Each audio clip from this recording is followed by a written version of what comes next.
5ই আগস্টের পরে আওয়ামী লীগ পুনর্বাসনে আওয়ামী লীগ একটা বারবার আমরা বলছি যে এই দলটা এখনো পর্যন্ত কোন জায়গায় আপনারা দেখছেন রিগ্রেট ফিল করছে কোথাও অপরাধের ওই যে একটা গণহত্যা চালাইছে এটা তো অপরাধী স্বীকার করে নাই।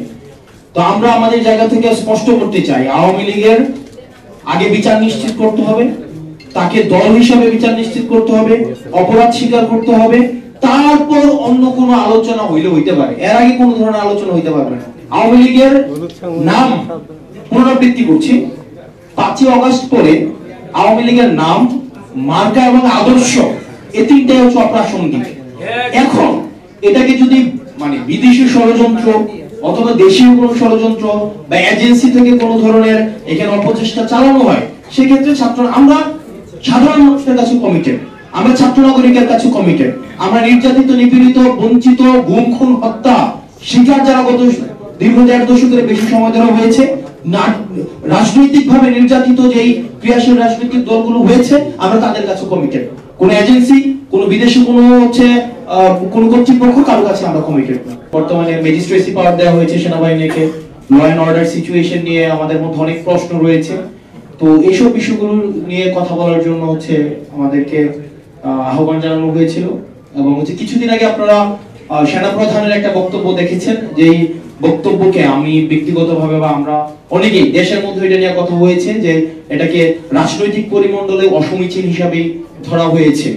যে অন্তর্বর্তীকালীন সরকার প্রধানকে যেভাবে অ্যাড্রেস করা হয়েছে, যেভাবে যে ইনক্লুসিভ যে নির্বাচনের দিকে নির্বাচনের ইঙ্গিত করা হয়েছে আওয়ামী লীগ সহ, তো সার্বিক বিষয়ে যখন আলোচনার কথা বলা হয়েছে তখন গিয়েছিলাম।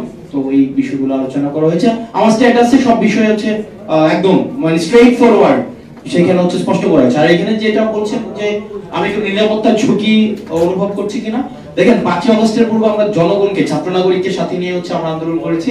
ফেসিবাদ বিরোধী তখন একটা শক্তি ছিল, এজেন্সি ছিল, রাষ্ট্রপক্ষ আমাদের বিরুদ্ধে ছিল। তো তখন আমাদের লড়াই, তো আমরা বারবার বলছি আমাদের লড়াই এখন অব্যাহত রয়েছে। সুতরাং এই বিষয়গুলোকে আমরা যতক্ষণ পর্যন্ত ছাত্র নাগরিক এবং এই ফেসিবাদ বিরোধী ক্রিয়াশীল রাজনৈতিক দলগুলো আমরা ঐক্যবদ্ধ রয়েছি, ততক্ষণ পর্যন্ত আমি কোনো নিরাপত্তার ঝুঁকি বা এইসব আমি বোধ করছি না। আমাদের সাথে যে আলোচনাটি হয়েছে সেনাবাহিনীর ঊর্ধ্বতন কর্তৃপক্ষ কর্তৃক, সেটি আমরা মনে করছি সেটি রাজনৈতিক বিষয়ে হস্তক্ষেপ করা।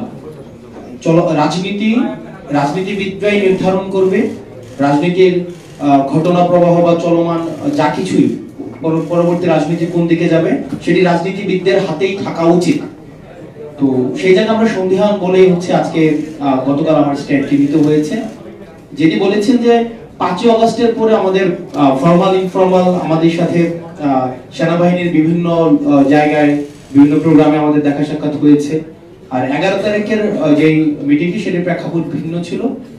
সেখানে অপর প্রান্তে ঊর্ধ্বতন কর্তৃপক্ষ উপস্থিত ছিলেন এবং সেখানে আমার স্ট্যাটাসেই আমি ডিসক্লোজ করেছি, আমি আমার স্ট্যাটাসেই আমি ডিসক্লোজ করেছি যে ওখানে সবকিছুই উপস্থাপন করা হয়েছে।